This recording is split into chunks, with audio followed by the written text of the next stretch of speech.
Cheryl, most housing associations and house builders have a marketing manager. Mm-hmm. You're a digital marketing manager. Yes. What's the difference? What's the role of a digital marketing manager?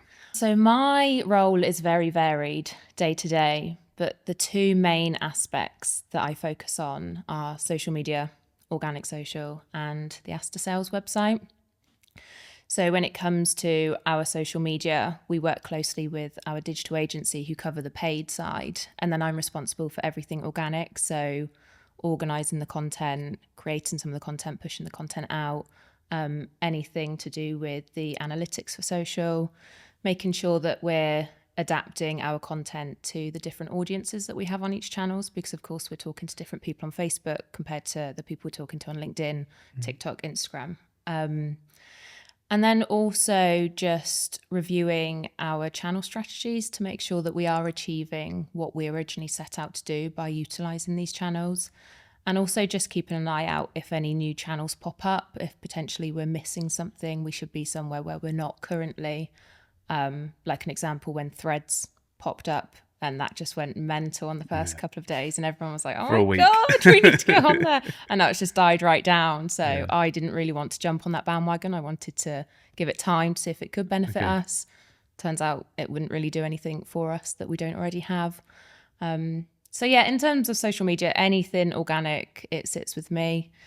And then with the Aster Sales website, I work closely with another digital colleague within Aster, and we just try to ensure that the user experience is as seamless as possible on the website. If anything needs amending, then it will come to either me or the digital agency. Making sure everything works as it should and users can achieve what they set out to do on there. So with social, so you mentioned Threads, took your time to decide whether to be on that or not. How do you decide, because the thing with digital is trends happen so quickly. Yes. How do you decide whether to jump on the back of a trend or not? Are you given that autonomy to think, right, now's the time? Or so there's quite a few clients that we work with, and the kind of vetting process on posts, has to be approved by a manager or whatever. Mm-hmm. Are you given that like freedom and autonomy to just jump on the back of trends? I am given that freedom. They do trust me that I won't jump on the wrong thing. The funny thing is me and my manager are very different. So I was actually on leave when Threads came about, and we knew that it was in the pipeline because everyone was talking about it. And I said, we won't jump on that straight away. We won't create an account. We'll just see it through, see what happens, and see if it's worth getting on there. And then I had a message come through when I was on leave from my manager, and she was like, oh, I've created an Us account. And I was like, oh, okay, perfect. And we haven't used it since she created the account. And she was like, sorry, I just didn't want to miss anything. I was like, yeah, no, that's fine. Caught up in the hype. Yeah, literally. She was like, oh, I got excited. But yeah, I am given that freedom to work it out. But I just like to take my time to see how it sort of pans out. Should we be in that space? Would it benefit us? Yeah. Is there any risk attached to it? And then I will jump onto it if it's appropriate.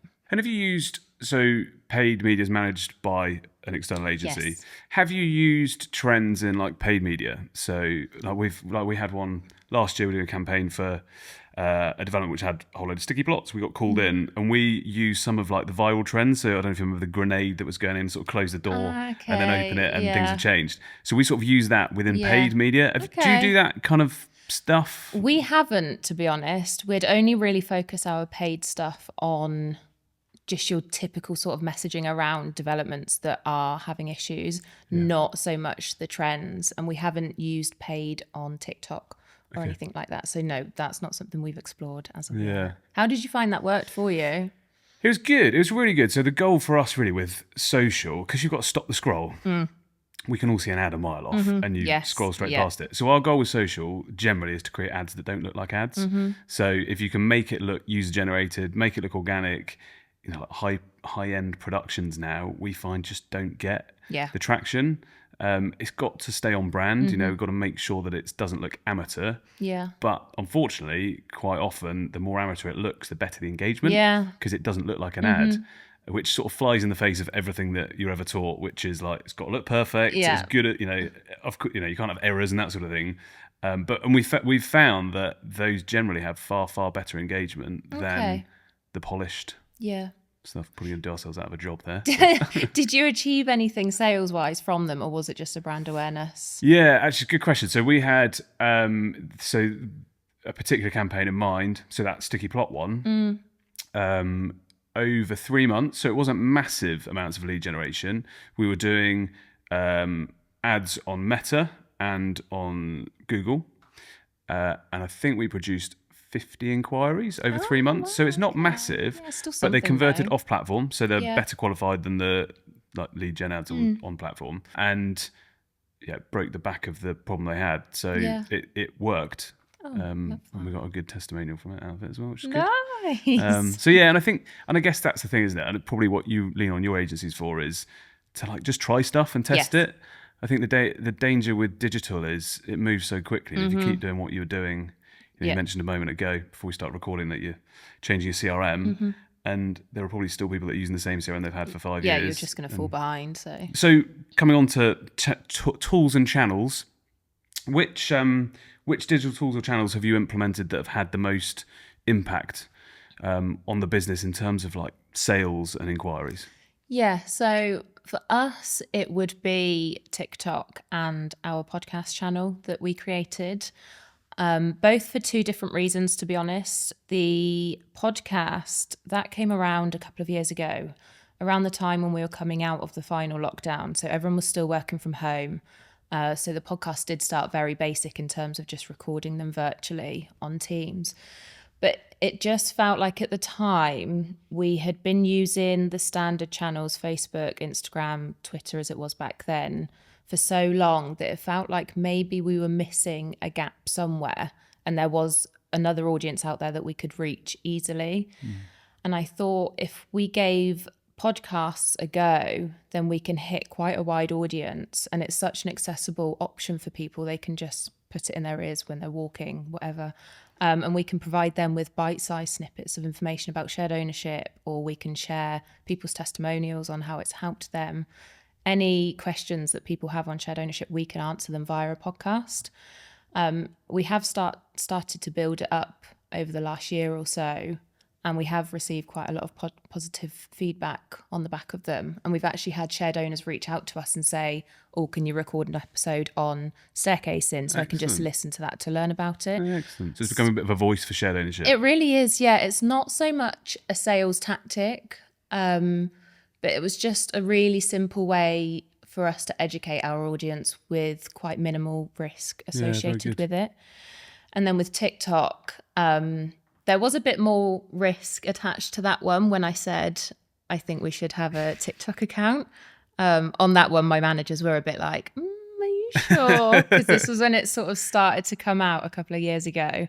And it was more of just a fun channel. There was quite a lot of humor, and it was all like dancing trends. And I think a lot of people, especially within the sales team, thought, is TikTok the right space, especially for a housing association? Probably worried they'd be the next dancers. Yeah, they hate me when I ask them. But I think sometimes it's not seen as like a safe platform for something like a housing association. But I just thought when the demographics of TikTok users matched our demographics of our house buyers perfectly, and we could hit such a huge audience with our content, I just thought, why would we not give that a go? And we did, and it's gone really well. It started off as just a brand awareness tactic within the strategy. But over the last few months, we have started to gain leads from TikTok, and we can now start lead generation. Now they're allowing us to put our website URL onto our channel. And the organic reach of TikTok's massive, isn't it, compared to any other channel? Incredible, yeah. And all you need to do is just find a trending sound and then make it specific to whatever message you're trying to push out. And then you're done, and it just does the work for you. Yeah. And honestly, when that day comes that a sale comes in and the lead source is TikTok, I'll do something wild. You'll do a TikTok dance. Yeah, I will do something wild. Yeah, and I think, so at the moment, TikTok, from an advertising point of view, is still quite restrictive. Yes. You have to be in certain cities, but I think the minute that changes and it becomes location-based, I think that'll become a go-to. Yeah, the targeting is quite off for paid. But yeah, organic does what we need it to at the moment. So, and what KPIs are you using to measure the effectiveness of like organic social? It depends what channel. So Facebook is mainly our sales platform. So that will be your typical sort of vanity metrics, and largely our link clicks, and then obviously all of our trackable links will then have a look on Google Analytics to see their journey onto the website. It's mainly just our usual traffic to web, followers and engagement, just because that sort of directs us on if we're putting out the right content, because if no one's engaging with us, then we're clearly not talking to them properly, or we're not pushing out what they want to see. So one of the things that you could do to track source of inquiry, IP tracking. So it's included in like CRMs like HubSpot. We've recently implemented it into Hybrid Brochure, which is our digital brochure tool. And that allows you, when someone enters your website, it tracks the IP, totally legal, I'm told anyway. It tracks your IP, and the minute that person registers, it will tell you, if you implement it correctly, exactly where that inquiry came from. So what analytics does really well is tells you, like, on an aggregate basis, this is how many people came from this channel to your site, and then you kind of lose them from there. Yeah. And IP tracking is great to actually report on hard sales. Yeah. So this person bought, where did they actually come from? If they've come through the website and registered through the website, their name is then logged against their IP address. Okay. You can then track them back, how did they enter your website? It's a really great way of kind of closing that loop. Amazing. So not many CRMs have it. It's something that we've kind of implemented, and it can be on you can do it on a website basis. It doesn't have to be through a CRM. But that might be something that helps close the loop. Yeah. So with tech consistently changing, you decided against Threads. What are you looking to implement in the future? One thing for us we've been speaking about for a while is WhatsApp for Business. I know it's hugely common, but it's just not something that we've fully explored as of yet.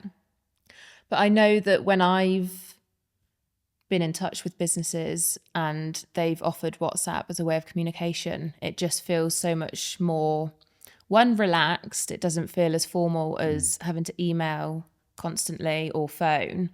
Really convenient as well. You can sort of message them as and when you need to.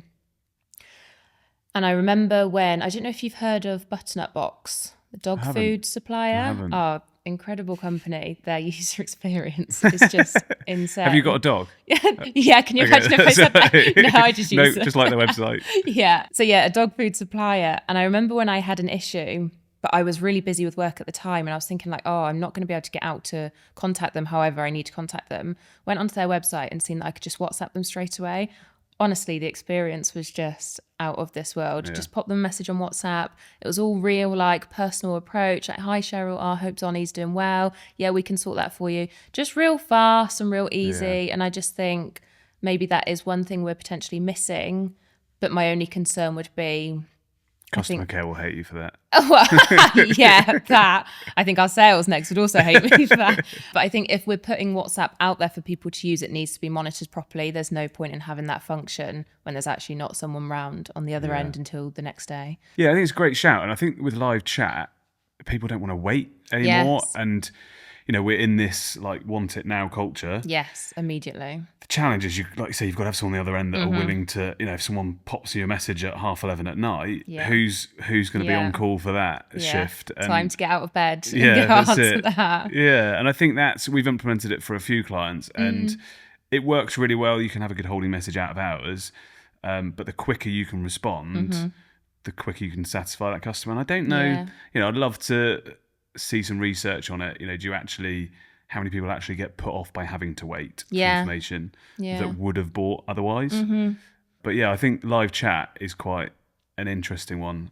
AI, can you use like AI to support that? Definitely. Our thing is, so we have live chat on our website at the moment, and it is the marketing team that's always on the other side of live chat. It's not a chat bot or anything. 9 a.m. to 9 p.m. Okay. And on weekends as well. Yeah. Yeah.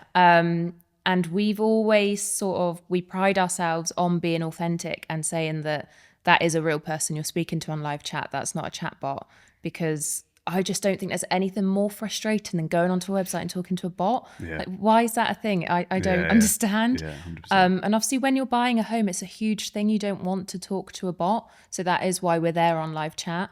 But it would be interesting to see if there was a preference over WhatsApp or live chat. I don't know what people would find more accessible, easier. I'm not sure. Any other sort of tools? So WhatsApp for business? Anything else that you've got your eye on and you're thinking this could be? At the moment, it is just WhatsApp. I think because we're going through such a busy period with changing our CRM, there's lots going on at the moment. We haven't really explored anything else at the moment. Is there anything you'd recommend? I think we'll come on to AI shortly. Okay. But I think there's a huge amount coming there. And I hear what you say about bots and chat, but we're going to get to a point where AI is probably better than a human in the scariest possible way. Don't let my team hear you say that. Yeah. But I think there's a lot of people that are concerned about AI. I won't go into it just yet. Okay. I think people are concerned, what does this mean for me? Just makes everyone more productive. I don't think people will be out of jobs. People will just be more productive in their job. Yeah. Portals? Give us the goss on those. What's working, what's not? So we currently advertise our homes on Zoopla, On the Market, Rightmove, New Homes for Sale. I feel like a key, Share to Buy. If you had to put, if they all said, right, only one of us is remaining, which one would you want to remain? Oh God, they're gonna hate me. Potentially at the moment, I'm going to go with On the Market. Just because what we discussed previously about how they're having this exciting new relaunch, I think it would be quite good for us to jump on the back of that. If On the Market are putting themselves in front of everyone and we can then promote that our homes are on that, I think it's probably quite an easy way for us to piggyback on the back of their marketing. Yeah, it's good. It's like an exciting phase for them, isn't it? So definitely. And how do you see digital changing the way that you approach marketing as Aster? Obviously, you're in digital marketing, not traditional, but yes. How do you see digital changing the way that you approach? I think it's a really exciting time at the moment for digital, and the amount of things that are on offer to us in terms of the data that we can now receive through digital marketing, the analytics that we can see for our audiences and our prospective buyers, I think it's just going to continue to benefit us massively. It's going to really help us to target all of our campaigns and all of our marketing material. My only concern with how fast digital is moving is remaining conscious about the people that aren't moving at the rate that the digital world is moving. So we do have buyers that don't have an email address and can't access the website. It's mad, isn't it? Yeah. And just out of interest, is that, I'm guessing that's the older demographic, or are they younger people? They were older. Okay. Yeah. But I just worry that although it's a niche group of people, that group's going to be left behind if people just zoom ahead and don't think about those. So whilst it is really exciting where we're heading digitally, and it's great to move everything digital, and because for us it's great and it's more seamless for everyone else that does use digital, what about those buyers that can't access that? I think we still need to have something in place for those. Yeah, it's really interesting actually. We sort of forget about those and move on. But I think because we're so wrapped up in that digital world, we need to step back and think, oh no, there are still buyers out there that aren't tech savvy. Which companies and industries do you look at and think, like, well, we could learn a lot from them if only? For me, it would be the pet industry. Okay. So when I mentioned Button Up Box and also pet insurance companies that I've dealt with, but Button Up Box, there's something about them. The user experience is just incredible. But as well, when you do reach out to them on WhatsApp, you can just tell that they like live and breathe their brand and tone of voice. Like it's just embedded fully in there. Just such a friendly, approachable company. And they put out all these different applications like WhatsApp, live chat, and they see it through. They're always there at the end of it. It's not like they put something out there and then it takes them hours to respond. The experience with them is just incredible. And I think a lot of companies could learn from them. Yeah, and I think those. Do you think the fact that it's a product, like a lower value product compared to a house, ultimately based company, makes that easy? Are there? So you mentioned tone of voice, maybe some things you could implement there. What is it that they do that you're really impressed by? For me, it is just that experience in how they communicate with their consumers. And I think maybe that friendly tone of voice and just the approach that they have, like They're just so approachable, and everything about them, is just accessible. I don't think it's anything big that no one else could achieve. I just think they know who they are. They know what their brand is. They know what their values are. They know who they're talking to, and they just do it so well. I suppose that comes back to like the human side of brand. Yes. And, if you get into archetypes, that ultimately every brand should adopt a level of archetype, because as humans, we do businesses with humans ultimately. And I think that we've gone through this phase of like brands being quite standoffish to now becoming really quite personal. When you can start talking to them on WhatsApp and they know your dog's Dear name. Sir, They're just, it doesn't quite work, does it? No, so I think it's quite, it's interesting you say that. And I think there is a real opportunity there, I suppose, for house builders and HAs to become far more personable. I think so. And I suppose that becomes then quite difficult in terms of marketing. When you land on a website, like tone of voice has to match, social, digital, even down to like contracts and how like the legal process is done. Yeah, that is a bit of a sticky point. Yeah, because if you go from being like really personal to then suddenly that formal stage, Where do you feel that HAs are missing a trick? I think maybe not always taking the time to step back and put themselves in their consumer, their buyers' shoes. I do quite a lot of research on websites and social media just to sort of see what competitors are doing, what their offering is. I'm just being really nosy, to be honest. And when I land on some websites, say my objective is to submit an inquiry form or find a home, it is the most complex, frustrating journey. And I just think if you step back and think, right, what is the user trying to achieve here and how can we make that easy for them? I think things would be a lot better, but websites are just really complex and messy and difficult for any transaction to be carried out. And then another thing on social media, when HAs put themselves on social media and they'll publish posts, but then they're not there to answer any comments. Post and ghost. Yeah, what are you achieving from being in that space if you're not going to speak to the audience that's reaching out to you? Yeah, and I think it's interesting you say about looking at others' websites. I've spoken about this previously where we were looking to move and I was in the shoes of a buyer and I thought, maybe we should have a look at new homes. I've always discounted them, which I know I probably shouldn't say, but I thought, right, let's look at the new homes options. And it is scary when you put yourselves in the shoes of a buyer and you're actually looking to buy a house and you want to get as much information as possible. Even some of the nationals that you think would be really good at this because of size of teams and budgets. Yeah. You want to find out about a house. It's really tricky. Yeah. Here's a floor plan. You can get yourself around a handed floor plan, fine. But here's some internals of a previous house type that isn't the house type you're looking at. And it's like, I want to see the house. Yeah. And it's just interesting you say that because I think that from a marketing point of view, when you're under pressure to launch development, get the listings live, and you've almost got. I think you've got to go back and give them all a bit of love after you've gone through that like pressure, and sort of put yourselves in the shoes of a buyer and think, right, if I wanted to buy this house, what would I want to know about it? What are the USPs, the features, like per plot rather than per house type or per development? I think it's so easy for us when we're doing it every day to just see it all as a sale. That's a sale, that's a sale, that plot's gone, that plot's gone. But actually for that user, that's their home that they're buying, the biggest purchase they'll ever do. Yeah. How can you make that a bit more special for them? Yeah. It's not just a plot or a sale to them. That's a huge thing. Is Aster using AI? And how do you feel that AI could or should be used? So within Aster Sales, we've barely scratched the surface, to be honest. We kind of dabbled when it started to come around with copywriting, just to sort of have a play around, see how it could improve it. Yeah, within Aster Sales, we haven't really explored it that much. It's definitely something that we will look to explore. I know within the wider company, they use it, but just to the extent of like photo editing, making photos a bit better for the website.